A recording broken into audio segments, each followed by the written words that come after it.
Hi, this is Dr. Mike, and I wanted to present you with another from my perspective for week 6. Particularly want to do these in weeks when we're not doing a discussion board because I think the discussion is vital to what we are hoping to understand about our subject matter. I really was impressed last week with the discussion on the Cold War. Many of you got into it and seemed to enjoy it, and I appreciate the fact that you took it seriously, and we learned a great deal. I do encourage you to read and respond over the course of the week because you do miss some great materials when you don't do that because we have perspectives from different people. Many people in this class have experiences and historical things that they've done that will add much to the material that we talk about. Cold War particularly is of interest to me because number one, I lived through that. I'm a baby boomer, born in 1957. I lived through the 60s, and as we move forward in that discussion, I hope to add some personal things to that as well. Speaking of that, this week you're talking about the 1960s, and in my mind, the 60s were a nexus, if you will, of American history, where lots of things came together. We have several of those points in history. I research and write about the Scopes monkey trial of 1925, which I believe is another one of those points where things just kind of came together as we came out of World War I. The Ottoman Empire fell and modernity started. All the three great monotheistic religions of the world turned and went back into the past and began to reject modernity and change and all those things. And we see the effect of that today in our political world, our religious world, and our physical world in particular. And 1960s is going to be another one of those because suddenly civil rights and the Vietnam War and Vietnam protests, women's rights. They're going to piggyback on the back of civil rights success, and a lot of people will do that. Gay and lesbian rights are born out of that chaos that came. Women's rights, the Equal Rights Amendment. So as you study this week, keep that in mind that the Vietnam War is one of the major pieces, but it is not the only piece that's happening in America in the 1960s. We have major assassinations. You'd almost think we're a third world country with the assassination of President Kennedy, and then in '68 with the assassination of his brother Robert as he is running for the Democratic nomination for president, along with Dr. Martin Luther King, who is leading the civil rights movement, Malcolm X, all these other personages that are involved in the history. They're gunned down, and we are in the middle of racial riots and protest over the Vietnam War. So it would look very much today like a third world country in their treatment of the things that are happening. So the 60s is a major crossroads. And as you said, Vietnam, we've been involved in Vietnam since 1954. Most wars have some kind of financial issues that surround them. One of the things about Vietnam that's interesting is that at that point in time, they were manufacturing or growing most of the rubber in the world. And the French it was a French colony, of course, and people like Francois Michelin, Michelin Tire, they were largely involved in the Vietnam issue, and then North Vietnam falls to the communists in the domino effect, as we've seen from the Cold War, that many countries are battling over ideologies, and we had a great discussion about that last week over communism versus capitalism, and both sides of that. Remember, and I mentioned this in several feedbacks, is that there are two sides to every story, and then there's a truth. So, there's a communist side, there's a capitalist side, and then there's the actual truth, and somewhere in the middle of that. And so you always have to be a little bit discriminating. As a historian, one of the things we learn is don't get yourself out on a limb because somebody's going to cut the limb off, and then you've got a problem. So it's better to step back a step, be a little more nuanced in how you say things, the terms you use. Be very careful to use the terms of the period in which you're writing, and don't infuse into that your present day 2021 viewpoint. And that's very difficult to do. We all have viewpoints, we all have a bias, and we try to keep our bias out of our writing as much as possible. And we never use terms like I think or I feel. We try to let our viewpoint be expressed by the writing itself. So those things are important when it comes to writing history, thinking about history. You want to ask, what kind of historian do I want to be?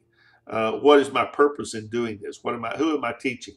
Who is my audience, and what do I want them to come away with? And I think most of us want our audiences to come away with a balanced view of history, realizing that there's more than one approach, and that I might walk out on the battlefield and pick up certain things of interest to me and tell a story.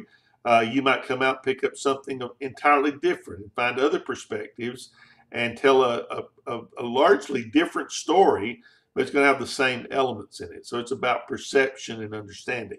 So the Cold War is very much like that. The Vietnam War is like that.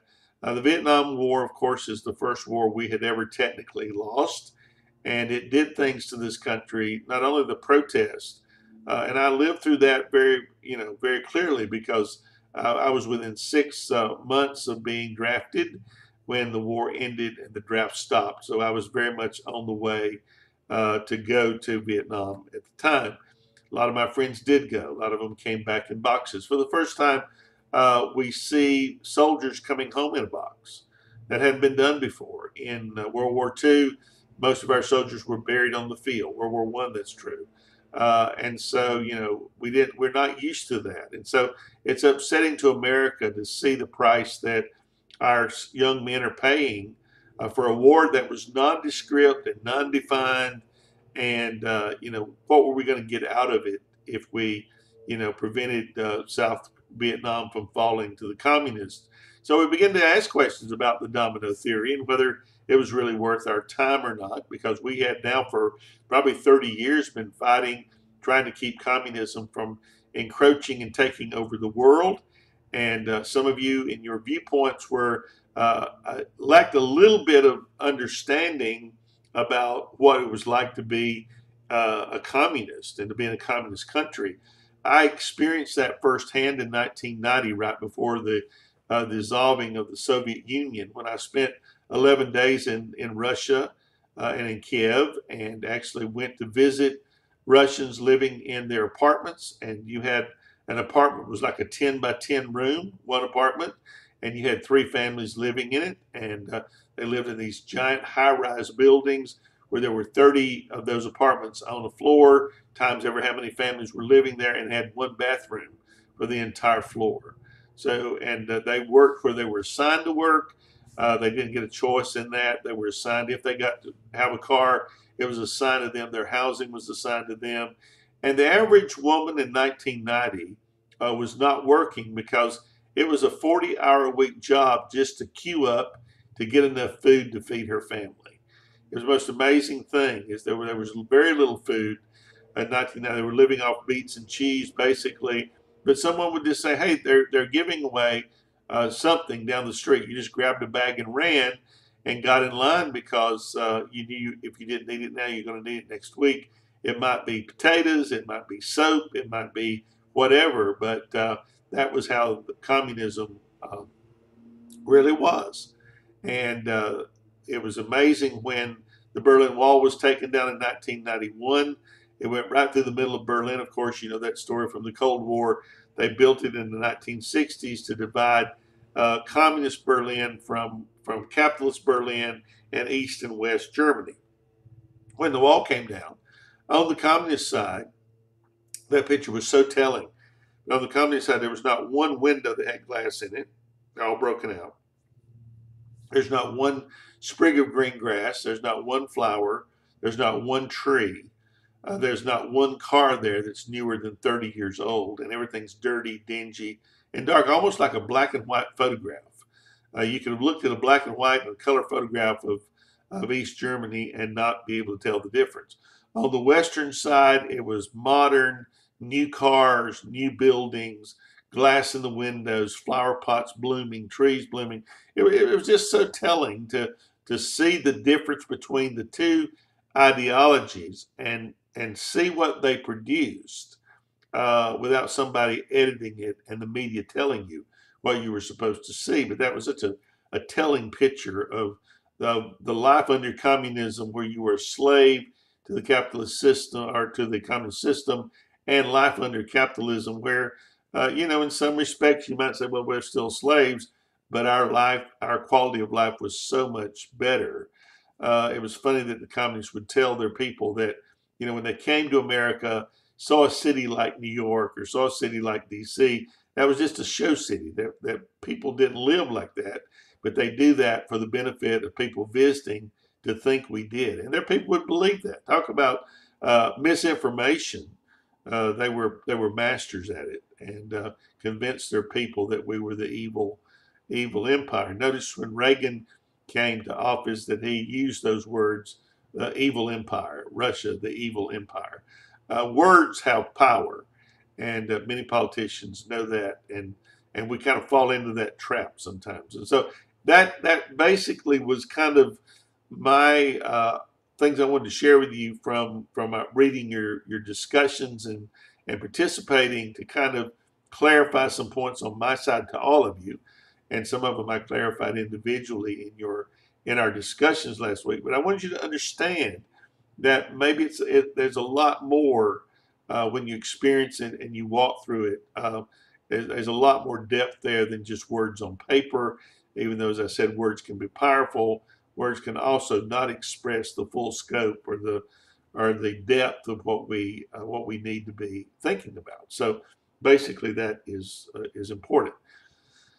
So the Vietnam protest ended in violence on college campuses across America. Kent State, there are famous pictures, and I think they're in your materials, of students lying dead on the ground protesting. There was a mass protest in Washington in which President Richard Nixon actually came down, and you have to give him credit for being brave, but he came down into this protest to talk to students and get their perspective. And of course, he does end up ending the war and bringing our troops home and getting out of South Vietnam. South Vietnam falls to the communists, and we airlift out as many people as we can that helped us. And so, not we weren't able to get all of them, but many Vietnamese folks that live in the country today came from that airlift, and their ancestors, their relatives, were a part of the South Vietnam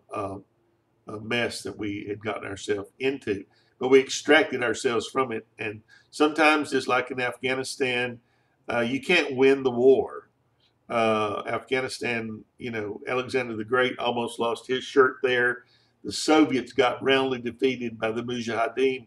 They've been fighting that same way ever since Alexander the Great. And for us to think we could go in and somehow win the war and walk away as the victor kind of smacks of, imperialism. But basically the same thing in Iraq, that we could depose a leader, and we could, as George Bush said, take democracy like a rose and plant it in the desert, and it's going to spring up and produce, people loving democracy. That was a lesson that he learned, that it was hard fought and expensive.